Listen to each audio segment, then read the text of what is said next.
Bom dia, pessoal, tudo bem?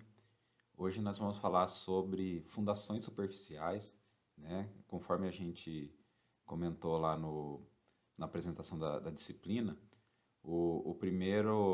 a primeira abordagem que a gente deve fazer no projeto de uma fundação, seja ela superficial ou fundação profunda, é o dimensionamento geotécnico, certo?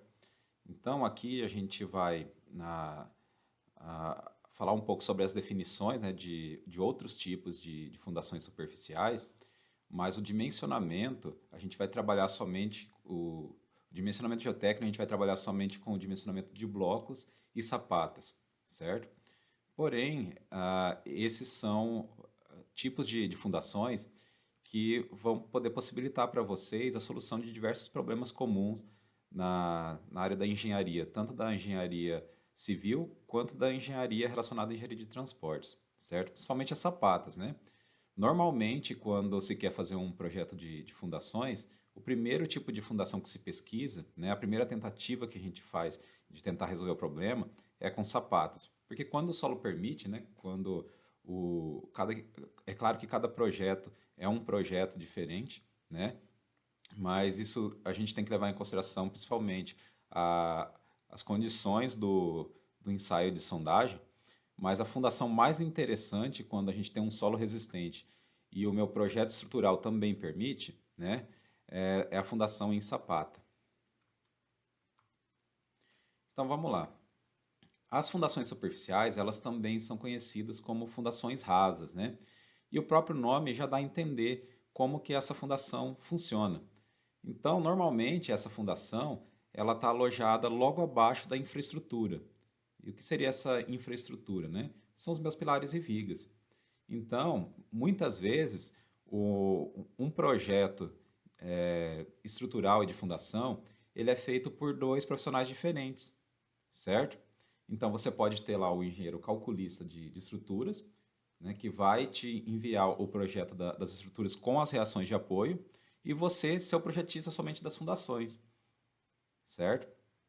Também é comum o engenheiro fazer os dois projetos, um único engenheiro fazer os dois projetos, tanto o projeto de estrutura quanto o projeto de fundações, certo?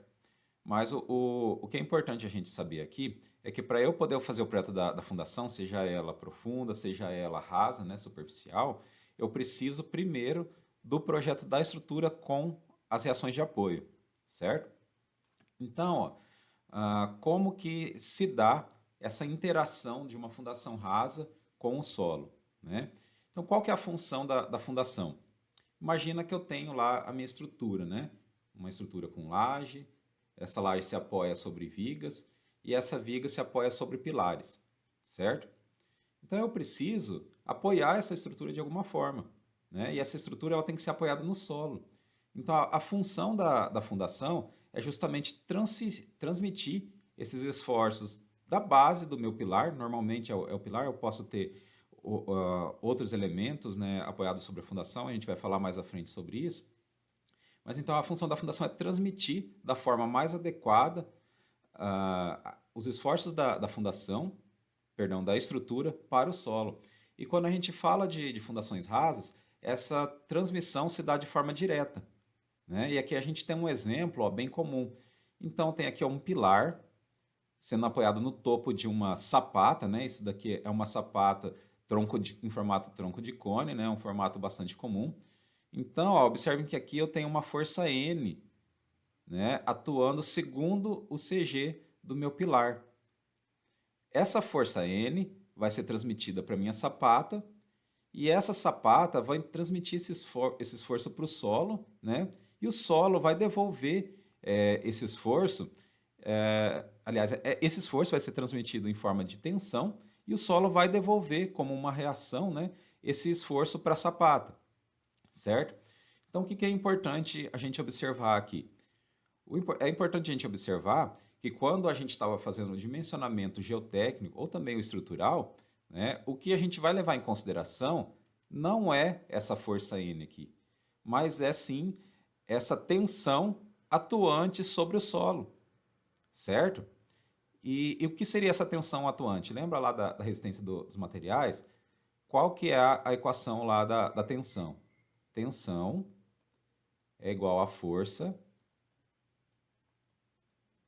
sobre área, certo? Então, o que acontece? Quando eu vou fazer o meu projeto geotécnico, um dos dados que eu tenho que ter em mãos é a tensão admissível do solo, certo? Essa tensão ela vai ser adquirida, aliás, ela vai ser calculada através de ensaios, né? Mais à frente a gente vai ter um módulo específico para poder abordar sobre isso daí. Mas o que eu tenho que levar em consideração? O meu solo tem uma resistência X que ele é capaz de resistir sem romper, certo? Então, essa tensão ela é conhecida como tensão admissível. E eu vou ter também uma tensão atuante, certo? A minha tensão atuante é essa força dividida por essa área aqui de contato da minha fundação com o solo, certo? Então, essa tensão atuante tem que ser menor ou igual, né, à tensão admissível do solo.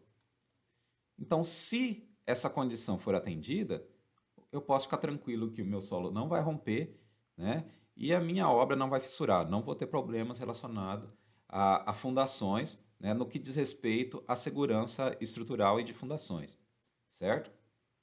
Então, ó, o que acontece? Nesse tipo de fundação, a minha tensão ela vai ser transmitida através do contato da base do meu elemento de fundação com o solo, né? Então, é uma transmissão direta, certo? Então, a gente diz que é uma transmissão direta quando eu tenho uma força sendo aplicada, certo? E essa tensão se dá somente através da base do elemento de fundação.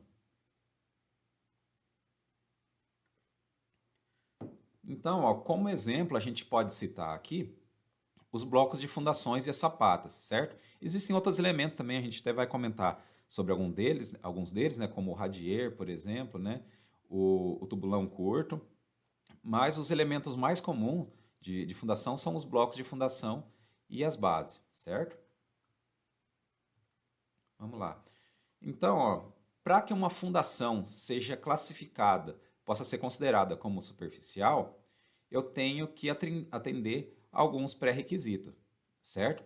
O primeiro deles diz respeito sobre a profundidade, tá ok? E essa profundidade é relacionada à minha cota de apoio, minha cota de assentamento. Então, imagina que eu tenho o solo aqui, certo?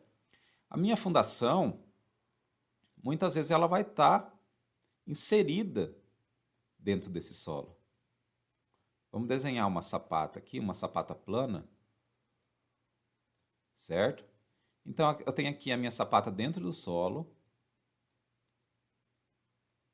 o pilar apoiando em cima dessa sapata, certo? E eu tenho uma cota aqui. Uma cota da profundidade do solo até a cota de apoio da minha fundação. Vou chamar de Z essa cota, certo? Então, para que ela possa ser considerada como uma fundação superficial, não basta ela ser um bloco ou ser uma sapata, né, ou qualquer outro tipo de fundação. Um dos pré-requisitos que ela tem que atender é esse daqui, onde eu tenho que minha profundidade Z tem que ser menor ou igual a B ou menor ou igual ao diâmetro. E o que seria esse B? Então imagina que eu tenho uma sapata, olhando ela, uma sapata, observando ela em planta, né, com o formato retangular, certo? Então aqui, eu tenho aqui a minha maior dimensão, vai ser a dimensão A, então B vai ser justamente a minha menor dimensão em planta. Então, se a profundidade for menor ou igual do que 1,5 vezes a dimensão de B, ela já atendeu o primeiro pré-requisito para ser considerada como uma fundação superficial. Se ela for uma sapata quadrada, né, então a profundidade tem que ser menor ou igual a 1,5 vezes qualquer uma das suas dimensões em planta. Ou 1,5 vezes o diâmetro se eu tiver uma sapata redonda, com formato redondo. Isso também é possível. Não é tão comum, até porque você não vai ter nenhum benefício direto de fazer uma sapata desse tipo, né? E ela pode ser um pouco mais complexa para ser executada por conta do formato, exatamente, né? O segundo critério necessário que tem que ser atendido é não ser capaz de desenvolver atrito lateral, certo? Então, ó, para a gente entender o que seria isso daqui, nós precisamos primeiro entender como se dá a ruptura do solo para uma fundação superficial, certo? Então, ó, como a gente está falando de dimensionamento geotécnico aqui, quando a gente fala ruptura, a gente está falando da ruptura do solo, tá? A gente ainda não está abordando a ruptura do elemento de fundação em si, certo?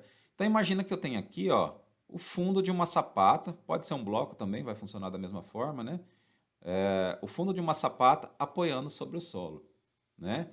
Então, eu tenho lá a carga do pilar. Essa carga vai ser distribuída no formato de tensão, certo? E como que o solo vai romper? Se a minha fundação realmente for uma fundação superficial, o solo ele não vai romper cedendo para baixo, certo? O que vai acontecer é uma ruptura por cisalhamento, que pode acontecer ou para um lado ou para o outro. Aliás, em qualquer uma das direções em planta, né? Então, ó, como que vai acontecer essa ruptura? Eu tenho aqui uma camada de solo que vai ser deslocada para fora, certo? Vai acontecer isso daqui com o solo, né?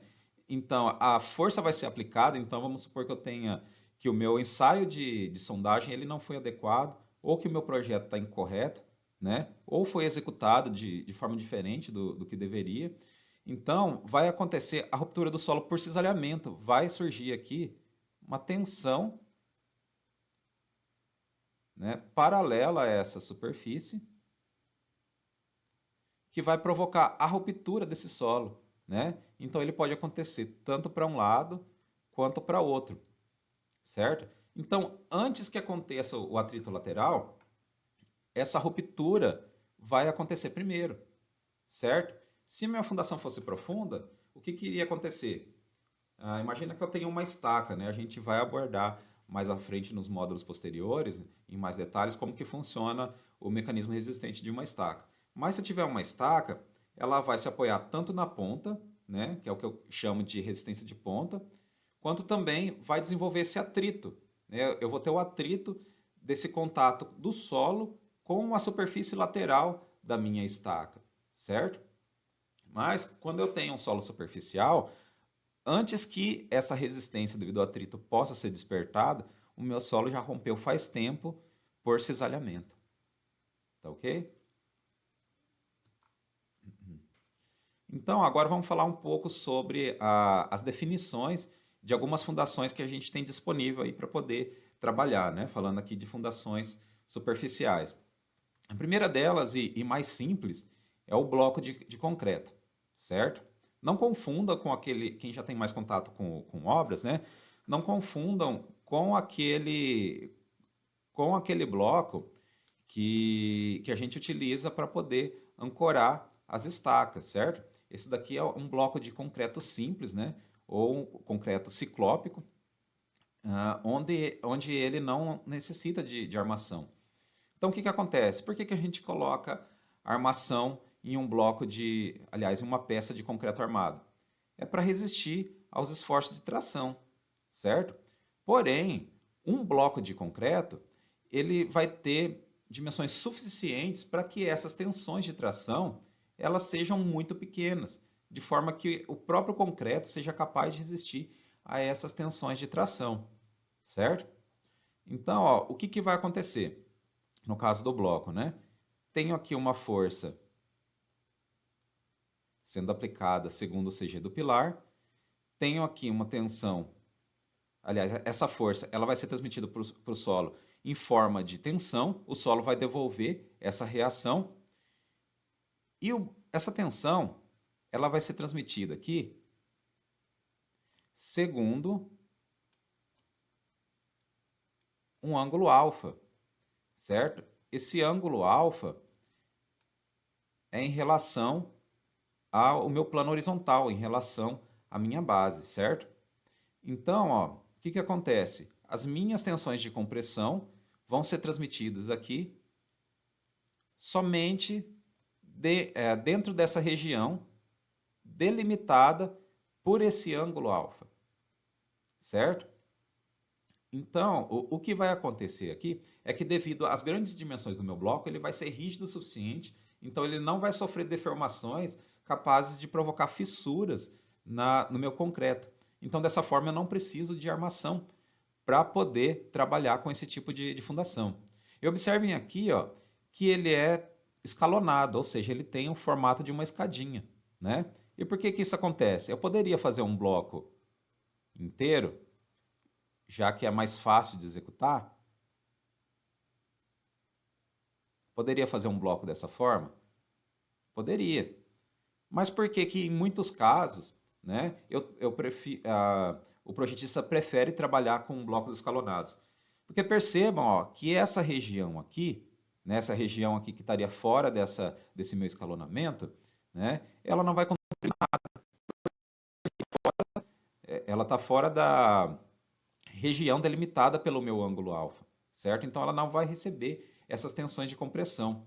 E sem falar que eu gastaria mais material, né, de forma desnecessária, né? E já que quando a gente está considerando essa carga, essa tensão aplicada sobre o solo, a gente também leva em consideração o peso da fundação. Então, dessa forma, eu estaria aplicando ainda uma carga adicional. Lógico que não seria uma carga tão significante, né? Mas eu estaria aumentando essa carga aplicada sobre o solo, né? É lógico que se eu não fizer isso, esse espaço vai ser preenchido pelo solo. Mas o solo ele é bem menos denso do que o concreto, né? Então ele possui um peso menor. O elemento mais comum e o elemento que a gente mais vai abordar aqui, falando em fundações superficiais, são as sapatas, né? Então a sapata, diferente do que acontece com o bloco, ela sempre vai ser armada, certo? Então a sapata é um elemento de concreto armado, né? Onde você coloca aço para resistir às tensões de tração. Então são peças que trabalham principalmente a flexão. Aqui a gente tem uma sapata, né? Vamos dividir aqui a sapata e o pilar. A gente tem uma sapata aqui em formato de tronco de cone, certo? Mas eu poderia, né? Aqui a gente está olhando uma vista, aqui uma planta. Eu poderia fazer essa mesma sapata com a parte superior plana. E, aliás, fica até mais fácil para a gente explicar esse comportamento estrutural da sapata, né? Se a gente imaginar uma sapata plana. Então, qual que é a principal diferença da sapata para o bloco?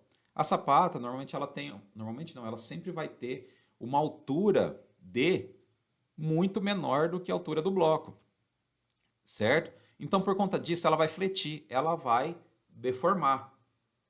E ela deformando, o que que vai acontecer? Né? Imagina aqui, ó, eu tenho uma carga concentrada aplicada, né? Então, essa carga, ela vai empurrar a minha fundação para baixo contra o solo, certo? Então, isso vai fazer com que ela deforme, né? Vai provocar uma curvatura na minha sapata. Então, provocando essa curvatura, essa flexão, o que que vai acontecer? Embaixo. Embaixo vai surgir tensões de tração. E na parte superior, tensões de compressão. Então vamos esquecer o aço por enquanto, né? O que que vai acontecer aqui em cima? Aqui na parte superior eu tenho compressão, né? E o concreto ele resiste bem à compressão? Resiste, né? Então se eu tiver um carregamento nesse formato, né, uma sapata centrada, né, ou seja, com a carga aplicada sem momento e segundo o CG da sapata, o que vai acontecer é que eu vou ter esforços segundo essas direções, certo? Porém, lá embaixo, na parte inferior, vão surgir tensões de tração. E o concreto, ele não resiste bem às tensões de tração, né? Então, a gente sabe, né, lá da disciplina de materiais de construção, que o concreto, ele resiste em torno de 10% à tração em relação ao que ele resiste à compressão. Então, para suprir essa dificuldade que o concreto tem de resistir à tração, a gente coloca barras de aço aqui na parte inferior, né? Então, por isso que ela é armada, né? Por isso que a sapata sempre vai ser armada. E, na verdade, ó, essas tensões de tração, elas vão acontecer tanto nessa direção quanto nessa direção. Então, por isso que essa armação aqui, ela é colocada nesse sentido, né? Então, a gente vai colocar diversas barras aqui, né? Perdão, nessa direção.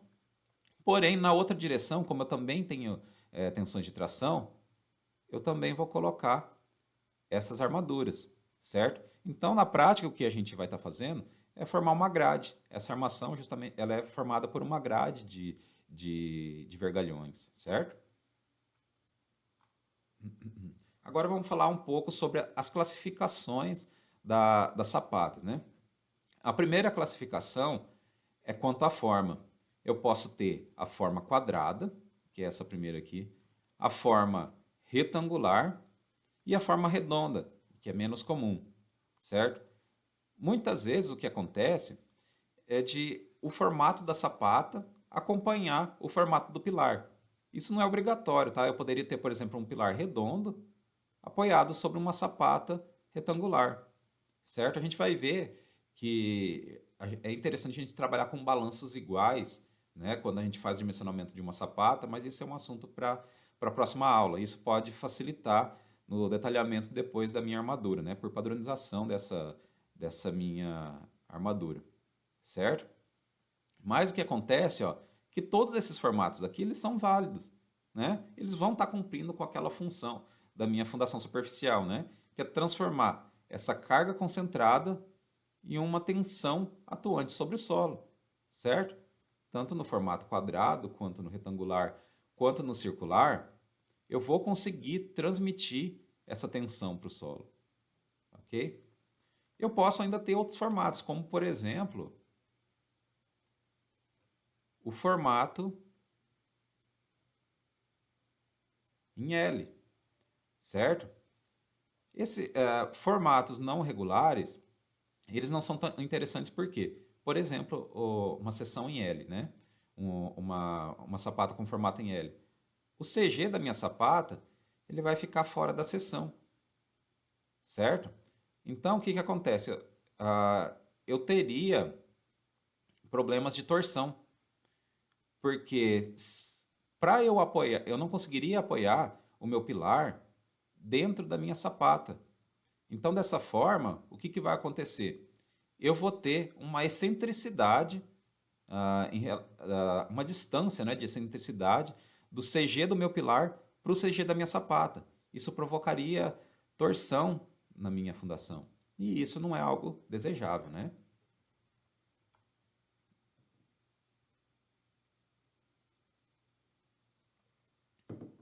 Existe também a classificação quanto ao carregamento, certo?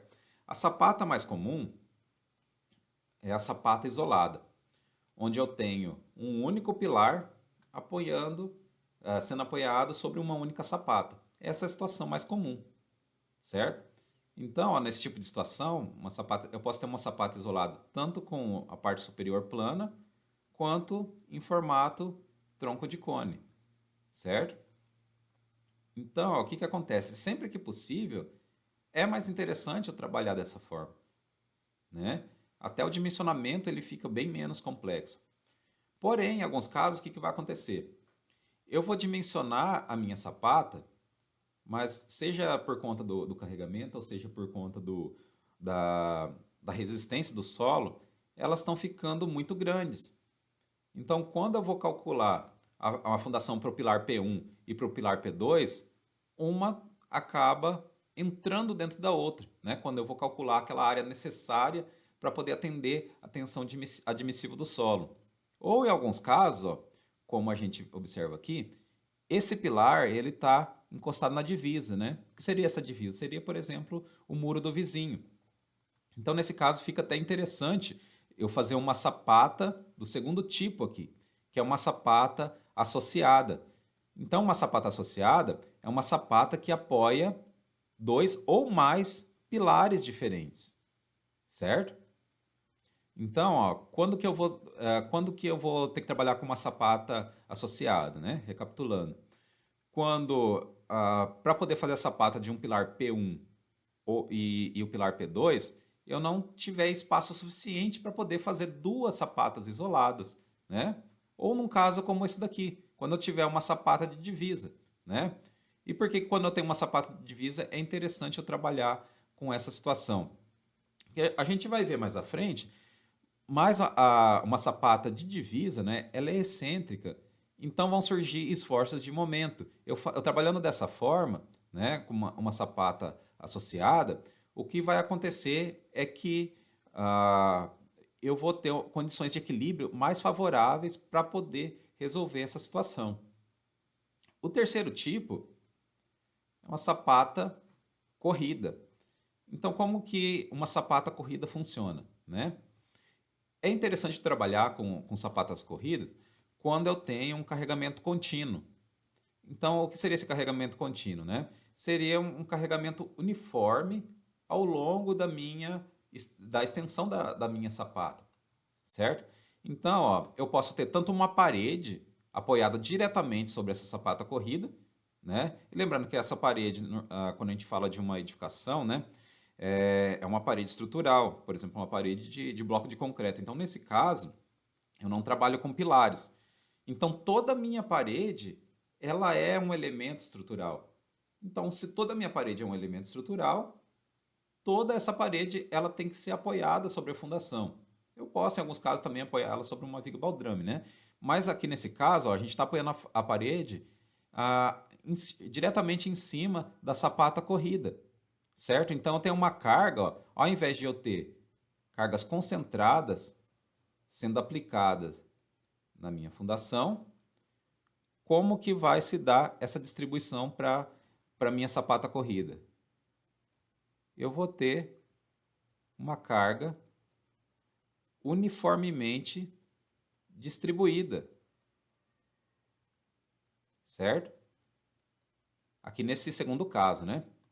E no primeiro caso, a gente tem uma situação típica. Tentem pensar aí onde a gente aplicaria esse tipo de. Onde é comum a gente ver esse tipo de situação.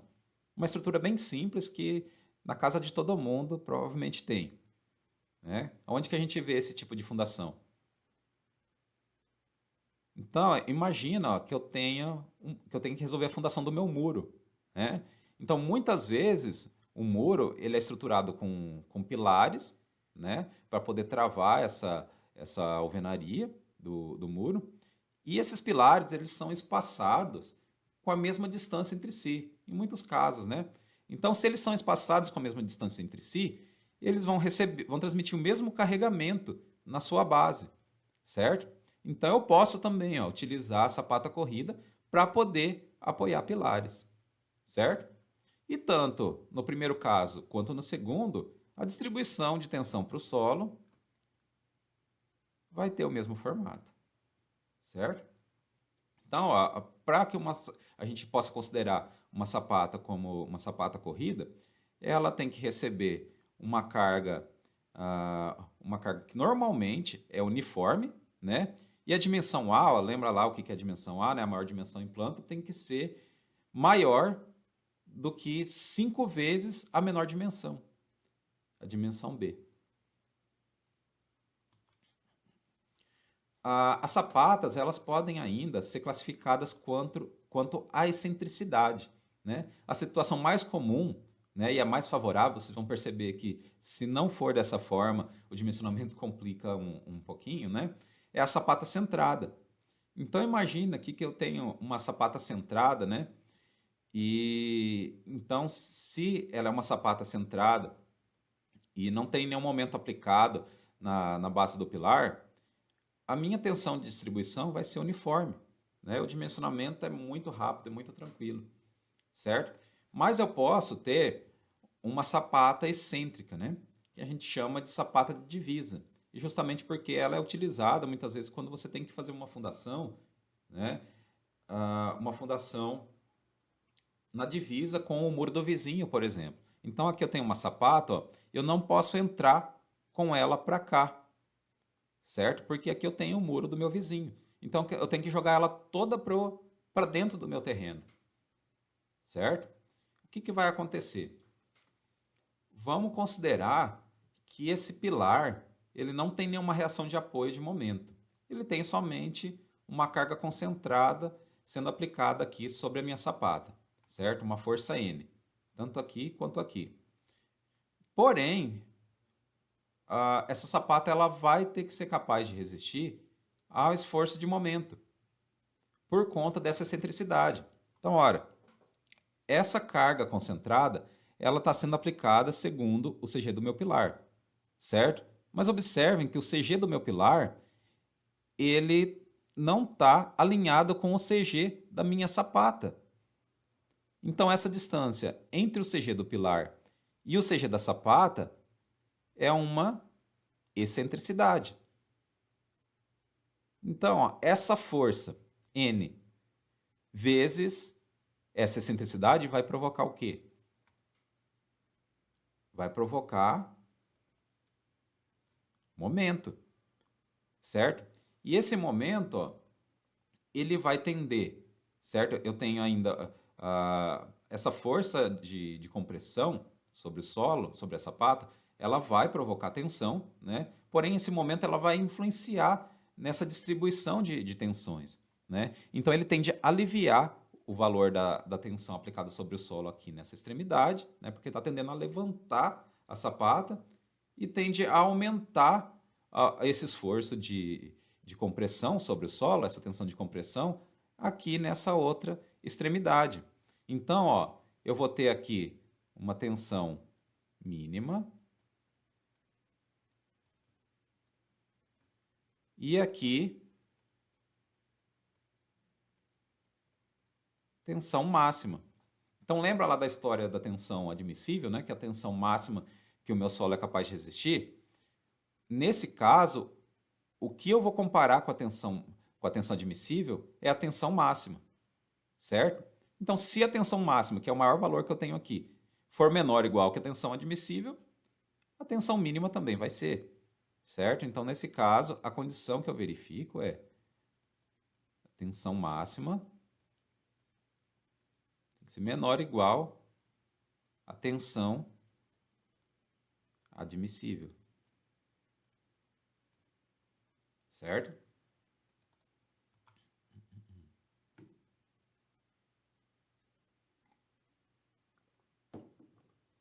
Então, ó, quando eu tenho aqui uma sapata excêntrica ou de divisa, para eu poder equilibrar essa sapata, né, eu tenho, o que eu posso fazer?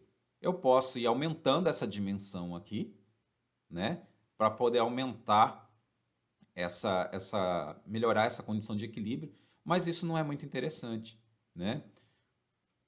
O ideal é que eu faça uma viga alavanca, certo? Então, ó, aqui eu tenho o muro do vizinho,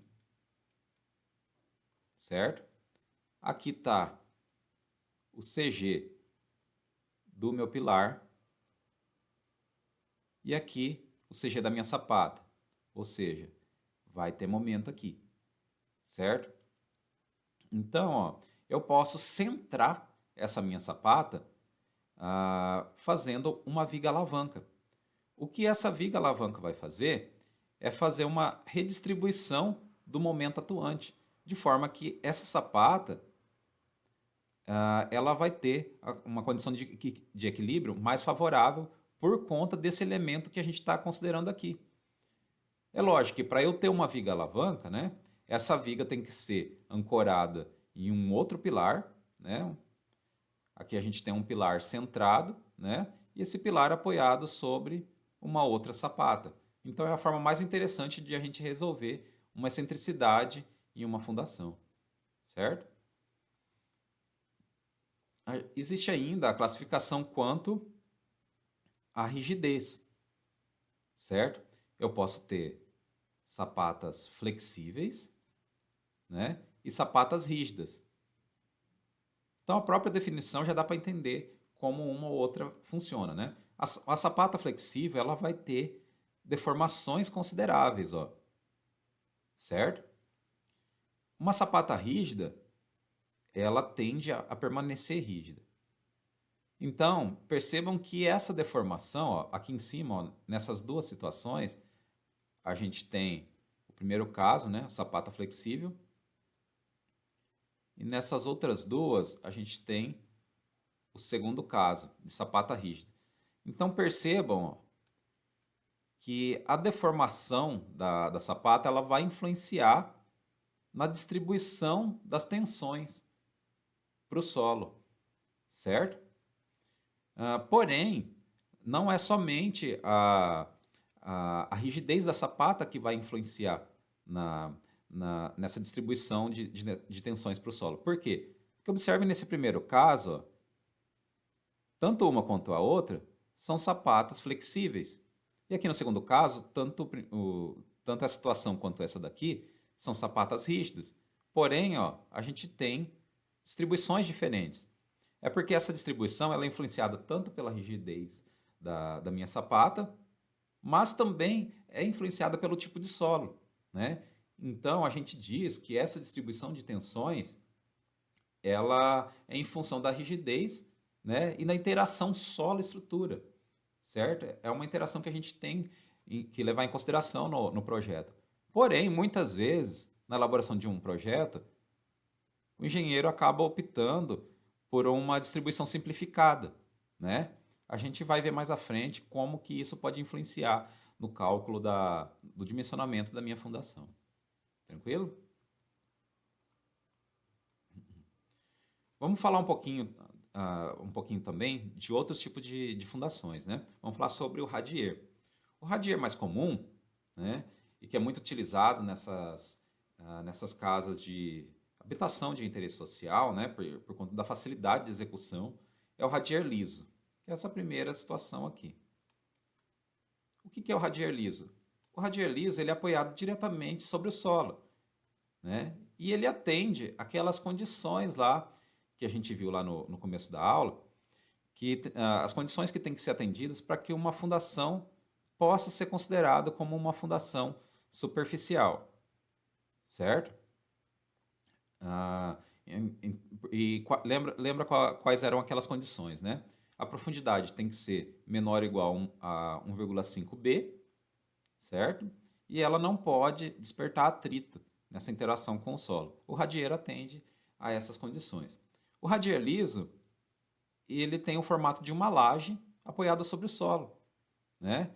Então ele já serve muitas vezes ele pode servir como contrapiso, então você já economiza nesse outro elemento da sua planilha orçamentária, certo? Porém, um radier liso, ele sempre vai ser flexível,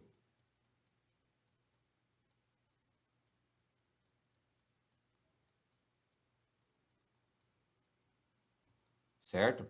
Então, se ele é flexível, ele vai sofrer uma deformação considerável, né? E essa distribuição de tensões vai depender tanto dessa rigidez quanto da interação solo-estrutura, certo? Eu tenho ainda uma segunda situação, né, onde eu também posso considerar esse tipo de fundação como um radier flexível, né, que é o radier com pedestais. Na prática, ele é um radier liso, mas aqui, aonde os pilares se apoiam, ele vai receber esses pedestais, que na verdade são reforços para poder aumentar a resistência desse radier devido à punção, certo? Porém, tanto um quanto o outro são radier do tipo 1, radier flexível, certo? Eu posso ainda ter radier nervurado, né? Então, nesse caso, ó, observe aqui nessa parte mais escura, né? Ele vai estar dentro do solo, certo? E ele vai ter nervuras sobre ele. Essas nervuras vão coincidir, por exemplo, com a minha parede. Então, essa nervura, ela tem como função aumentar a rigidez do meu radier, certo? Então, ó, nesse caso, eu tenho um radier semi.